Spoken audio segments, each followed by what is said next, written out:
Okay, so we're back and we're going to talk about caring for jewelry in the Georgian period particularly. And we're going to look at a few examples. This is a brooch which is made, the Georgian period is between 1714 and 1839. And this is a brooch which is made in the latter half of the 1700s. This is another Georgian brooch which is in the form of a lover's knot bow. This piece here at the bottom, which is appended to it, is actually from the Art Deco period. And this is a marriage piece. Some ways to identify Georgian jewelry is by the construction. So you can see sort of how I store them here. I'm going to pull this one out so we can talk about it. First, if we flip it over and turn it to the back, you'll notice that we're talking about a C clasp. Right? So this clasp is made in the Georgian period. It is simply a simple C.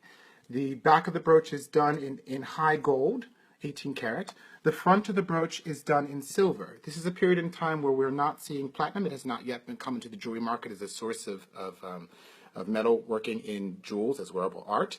And we don't have quite white gold that we're working in yet in this period either. So the pieces that you see are white metal, are silver.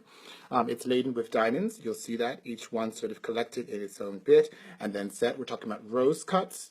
We're talking about old European cuts. We're talking about minor cuts. We are not seeing brilliance at this time. We're looking at pearls, which are natural. It is very hard to sort of tell the difference between a cultured and a natural pearl these days. The way that we would assess, sort of if you're out of the stores, to take your phone, flip it over, turn a little light on, take the pearl and sit it on top of that. What you're actually looking for through the pearl is to see if light shines through and you see a black spot, a sort of round black dot will tell you that the pearl is cultured, that something has been put inside the mollusk, which creates the pearl. Which has created this sort of a nacre around it over and over and over again to create the size of the pearl that you see. This Georgian brooch here also has a stick pin which extends beyond the edge of the brooch. That is very important, people. Do not file down the stick pin portions of your brooch. This is really quite important because when you do that, you have taken a piece which is original and you have destroyed it. Not totally destroyed it, but you have devalued it, because this is important that when we find pieces from this period which are perfect, that they remain perfect. You'll see there's sort of a screw back here that allows things to go together. And we're talking about putting things in and out. So this particular pearl could be changed, perhaps with a sapphire or with a ruby or some other gem.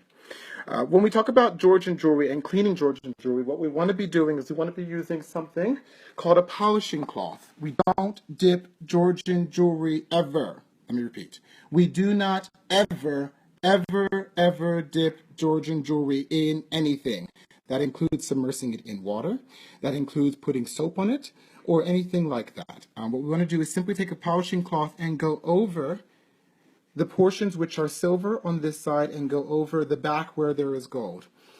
It is a distinctive mark for pieces that are this old to have some of the oxidation, which you see as a black sort of thing here. You'll also see it here in the example of the lover's knot bow going on in them. So again, we don't want to ever dip this in anything. We don't want to use toothpaste. I heard someone using toothpaste. Don't use toothpaste.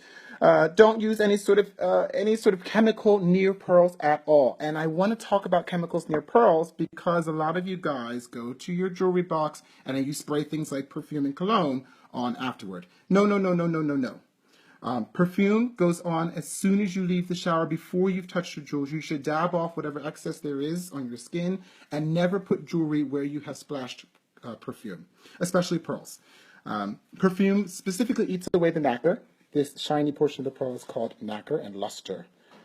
Luster is created by the thickness of the nacre and the way that the mollusk goes around and around in the water.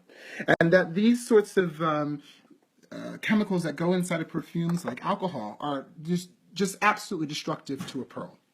So we never want to put any sort of perfume near them, any sort of chemical. We want to be sure that we're not submersing these jewels in water and that we're sort of only going over them with a polishing cloth. If any bit more of a detailed cleaning needs to happen, you need to take them to a very good antiques jeweler, someone who specializes in working with fine jewelry from a period from 1714 through 1839. You do not want to take them to your run-of-the-mill jeweler who may not know what he's doing. Ladies and gentlemen, your Georgian jewelry is some of the most spectacular and fanciful and beautiful, intricate pieces of jewelry left on the face of the earth which has survived. And it's because this fine detail and hand craftsmanship still survives that some of these pieces can be found at auction houses, in little stores on the corner, and other sorts of places. When you're looking for Georgian jewelry, again, look for the silver and the gold combined together. Look for the C clasp on the back. I'll show you that again. This is a C clasp. Look for the pin, which will have been set into the piece of jewelry with the barrel.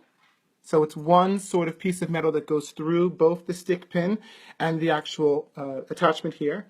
And you'll look for gold on the back, silver on the front. The gold protects the silver from the wearer, and the silver is the white metal that we're looking at. So I hope I've been helpful to you. If you have any questions, just post them below and let me know. Send me a note, and I'll answer them in our next segment when we talk about how to care for other jewelry.